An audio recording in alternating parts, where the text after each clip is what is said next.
মাধ্যমিক প্রশ্নবিচিত্রা 2023 সমাধানের এই পর্বে প্রথম পর্যায়ক্রমিক মূল্যায়নের অন্তর্গত ম্যাথ মডেল কোশ্চেন পেপার 8 দুয়ের দাগ সমাধান করব। পশ্চিমবঙ্গ মধ্যশিক্ষা পর্ষদ কর্তৃক প্রকাশিত প্রথম পর্যায়ক্রমিক মূল্যায়নের নম্বর বিভাজন তালিকা অনুযায়ী গণিতে দুয়ের দাগে পাটিগণিত থেকে একটি, বীজগণিত থেকে একটি, জ্যামিতি থেকে দুটি এবং পরিমিতি থেকে একটি, মোট 5টি সংক্ষিপ্ত উত্তরধর্মী প্রশ্ন থাকে। প্রতিটি প্রশ্নের মান 2। সেই নিয়মে এখানেও মোট 5টি প্রশ্ন আছে। নিম্নলিখিত প্রশ্নগুলির উত্তর দাও। প্রথম প্রশ্ন, শতকরা বার্ষিক সরল সুদের হার কত হলে কোনো মূলধনের 10 বছরের সুদ স্ববৃদ্ধিমূলের 2/5 হবে? মনে করি আসল P টাকা এবং বার্ষিক সরল সুদের হার R%।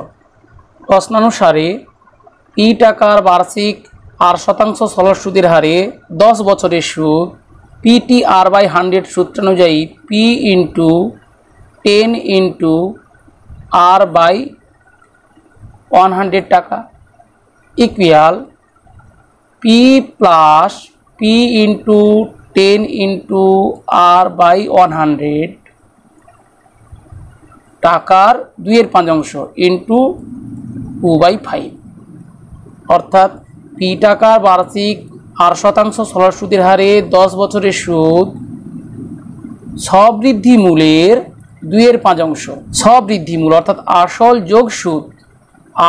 যোগ সুদ এর 2/5, বা বামপক্ষে লব ও হরকে 10 দিয়ে ভাগ করি, ডান পক্ষে বন্ধনীর ভেতর দ্বিতীয় পদের লব ও হরকে 10 দিয়ে ভাগ করি। তাহলে PR/10 ইকুয়াল, ডান পক্ষে দুটি পদ থেকে P কমন নিলাম, P × 1 + R/10 হোল ইন্টু 2/5। উভয় পক্ষকে P দিয়ে ভাগ করি। R/10 equal 10 + R whole divided by 10 into 2/5। উভয় পক্ষকে 10 দিয়ে গুণ করি। R equal 10 + R whole into 2/5। উভয় পক্ষকে 5 দিয়ে গুণ করি। 5R equal 10 + R whole into 2, অর্থাৎ 20 + 2R, বা 5R - 2R 3R ইকুয়াল 20, বা R ইকুয়াল 20/3। এই অপ্রকৃত ভগ্নাংশকে আমরা মিশ্র ভগ্নাংশের আকারে প্রকাশ করে নেব। 6 পূর্ণ 2/3। অতএব বার্ষিক সরল সুদের হার 6 পূর্ণ 2/3%। দ্বিতীয় প্রশ্ন, k এর মান কত হলে 3k + 1 whole into x² plus 2 × k + 1 whole into x plus k = 0 দ্বিঘাত সমীকরণের বীজদ্বয় বাস্তব ও সমান হবে? আমরা জানি কোনো একচল বিশিষ্ট দ্বিঘাত সমীকরণের বীজদ্বয় বাস্তব ও সমান হবে যদি সমীকরণের নিরূপক সমান 0 হয়। 3k + 1 whole into x² plus 2 × k + 1 whole into x plus k = 0 দ্বিঘাত সমীকরণের বীজদ্বয় বাস্তব ও সমান হবে যদি নিরূপক 0 হয়। আমরা জানি ax² plus bx plus c = 0, যেখানে abc বাস্তব, a ≠ 0। একচল বিশিষ্ট দ্বিঘাত সমীকরণের নিরূপক b² - 4ac। প্রদত্ত এই দ্বিঘাত সমীকরণের নিরূপক b² অর্থাৎ x এর সহগ 2 × k + 1 এর হোল স্কোয়ার মাইনাস 4a, অর্থাৎ x² এর সহগ এখানে 3k + 1, 4ac বা ধ্রুবক পদ এখানে k ইকুয়াল 0, বা 2 × k + 1 এর হোল স্কোয়ার 2² 4 × k + 1 এর whole square k² plus 2k + 1² 1 minus 4 × k × 3k + 1 equal 0, বা উভয় পক্ষকে 4 দিয়ে ভাগ করে পাই k² plus 2k + 1 minus k × 3k + 1 3k² - k equal 0 বা k square minus 3k square minus 2k square plus 2k minus k plus k plus 1 equal 0 বা 2k square minus কে minus 1 equal 0। বামপক্ষের বীজগাণিতিক সংখ্যামালাকে আমরা উৎপাদকে বিশ্লেষণ করে নেব বা 2k square minus 2k plus k minus 1 equal 0 বা 2k into k minus 1 plus k minus 1 equal 0। এক্ষেত্রে আমরা এখানে 1 নাও লিখতে পারি বা একটি উৎপাদক কে মাইনাস 1 অপর উৎপাদক 2k প্লাস 1 ইকুয়াল 0। অতএব কে মাইনাস 1 ইকুয়াল 0 বা কে ইকুয়াল 1 অথবা 2k প্লাস 1 ইকুয়াল 0 বা 2k equal minus 1 K equal minus 1/2। অতএব কে এর মান 1 মাইনাস 1/2। তৃতীয় প্রশ্ন, এবিসিডি বৃত্তস্থ চতুর্ভুজের এবি বাহুকে এক্স বিন্দু পর্যন্ত বাড়ানো হলো।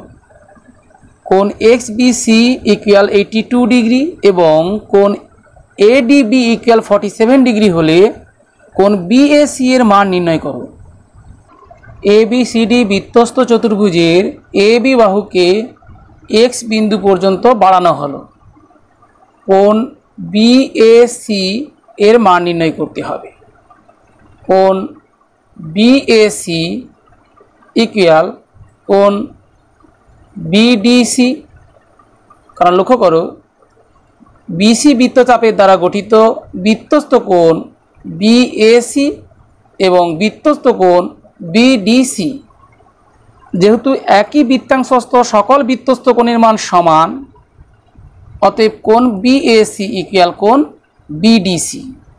আবার লক্ষ্য করো কোণ বিডিসি কোণ এডিসি এর একটি অংশ ইকুয়াল কোণ এডিসি মাইনাস কোণ এডিবি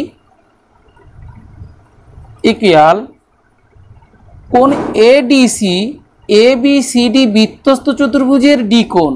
আমরা জানি বৃত্তস্থ চতুর্ভুজের বিপরীত কোণগুলি পরস্পর সম্পূরক, তাহলে কোণ এডিসি এর মান হবে 180 ডিগ্রি মাইনাস কোণ এবিসি, অর্থাৎ কোণ এডিসি ইকুয়াল 180 ডিগ্রি মাইনাস কোণ এবিসি মাইনাস কোণ এডিবি। আবার এ এক্স এর বি বিন্দুতে বিসি দণ্ডায়মান, সুতরাং উৎপন্ন সন্নিহিত কোণ দুটির সমষ্টি 180 ডিগ্রি, অর্থাৎ 180 ডিগ্রি মাইনাস কোণ এবিসি ইকুয়াল কোণ এক্সবিসি ইকুয়াল কোণ এক্সবিসি মাইনাস কোণ এডিবি ইকুয়াল কোণ এক্সবিসি এর মান 82 ডিগ্রি প্রদত্ত এবং কোণ এডিবি এর মান 47 ডিগ্রি প্রদত্ত। তাহলে কোণ এক্সবিসি 82 ডিগ্রি মাইনাস কোণ এডিবি 47 ডিগ্রি ইকুয়াল 35 ডিগ্রি। বিষয়টি সহজভাবে বুঝে নেওয়া যাক। কোণ বিএসি ইকুয়াল কোণ বিডিসি, কারণ এরা একই বৃত্তাংশস্থ বৃত্তস্থ কোণ। কোণ বিডিসি ইকুয়াল কোণ এডিসি মাইনাস কোণ এডিবি। আবার এবিসিডি বৃত্তস্থ চতুর্ভুজের ডি কোণ 180 ডিগ্রি মাইনাস বি কোণ, 180 ডিগ্রি মাইনাস এই বি কোণ ইকুয়াল কোণ এক্সবিসি। এবিসিডি বৃত্তস্থ চতুর্ভুজের ডি কোণের মান 82 ডিগ্রি, যার কোণ এডিবি অর্থাৎ ডি কোণের একটি অংশ, এই কোণটির মান 47 ডিগ্রি। তাহলে এই কোণটির মান হবে 82 degree minus 47 degree equal 35 degree. অতএব কোণ বিএসি ইকুয়াল 35 ডিগ্রি। চতুর্থ প্রশ্নটি লক্ষ্য করো, ও কেন্দ্রীয় বৃত্তের এবি ব্যাস সিডি একটি যে যা এবি এর ওপর লম্ব কোণ এডিসি ইকুয়াল 50 ডিগ্রি হলে কোণ সিএডি এর মান নির্ণয় করো। ও কেন্দ্রীয় বৃত্তের এবি ব্যাস, সিডি একটি যা এবি এর উপর লম্ব। মনে করি এবি ও সিডি পরস্পরকে পি বিন্দুতে ছেদ করে। আমরা জানি বৃত্তের কেন্দ্রগামী কোনো সরলরেখা ব্যাস নয় এরূপ কোনো জ্যায়ের উপর লম্ব হলে তা ওই জ্যাকে সমদ্বিখণ্ডিত করে। অতএব পিসি ইকুয়াল পিডি। এপি এর উভয় পার্শ্বস্থিত ত্রিভুজ এপিসি ও ত্রিভুজ এপিডি এর এপি সাধারণ কোণ এপিসি ইকুয়াল কোণ এপিডি ইকুয়াল 90 ডিগ্রি, যেহেতু এবি এবং সিডি পরস্পর লম্ব, এবং সিপি ইকুয়াল ডিপি। অতএব ত্রিভুজ এপিসি সর্বসম ত্রিভুজ এপিডি, অর্থাৎ এপি এর উভয় পার্শ্বস্থিত ত্রিভুজ সর্বসম। অতএব এসি ইকুয়াল এডি, কারণ এরা সর্বসম ত্রিভুজের অনুরূপ বাহু, অর্থাৎ এসিডি একটি সমদ্বিবাহু ত্রিভুজ। আমরা জানি সমদ্বিবাহু ত্রিভুজের সমান বাহুদ্বয়ের বিপরীত কোণদ্বয় সমান হয়। অতএব কোণ এডিসি ইকুয়াল কোণ এসিডি ইকুয়াল 50 ডিগ্রি, কারণ কোণ এডিসি এর মান 50 ডিগ্রি প্রদত্ত। অতএব ত্রিভুজ এসিডি থেকে পাই কোণ সিএডি, অর্থাৎ এসিডি ত্রিভুজের এ কোণ equal 180 degree minus 2 into 50 degree equal 180 degree minus 100 degree equal 80 degree. পঞ্চম তথা শেষ প্রশ্নটি লক্ষ্য করো। একটি লম্ববৃত্তাকার চোঙের ব্যাসার্ধের দৈর্ঘ্য 50% হ্রাস করা হলো এবং উচ্চতা 50% বৃদ্ধি করা হলো। চোঙটির আয়তন শতকরা কত বৃদ্ধি বা হ্রাস পাবে? মনে করি লম্ববৃত্তাকার চোঙটির ব্যাসার্ধ আর একক এবং উচ্চতা এইচ একক। অতএব আয়তন ধরি V1 ইকুয়াল পাই আর স্কোয়ার এইচ ঘন একক। ব্যাসার্ধ 50% হ্রাস করা হলে ব্যাসার্ধ হয় আর মাইনাস আর এর 50%, আর ইন্টু 50/100 একক ইকুয়াল আর মাইনাস r/2 একক ইকুয়াল r/2 একক। এবং উচ্চতা 50% বৃদ্ধি করা হলে উচ্চতা হয় এইচ প্লাস এইচ এর 50%, এইচ ইন্টু 50/100 একক ইকুয়াল এইচ প্লাস h/2 একক ইকুয়াল 3h/2 একক। অতএব আয়তন ধরি V2 ইকুয়াল পাই, রেডিয়াস এখন r/2 এর whole square into height 3h/2 ঘন একক equal pi into r²/4 into 3h/2 ঘন একক ইকুয়াল 3/8 ইন্টু পাই r²h ঘন একক। অতএব V2 ইকুয়াল 3/8 ইন্টু V1। অতএব চোঙটির আয়তন হবে প্রাথমিক আয়তনের 3/8 অংশ। সুতরাং আয়তন হ্রাস পাবে।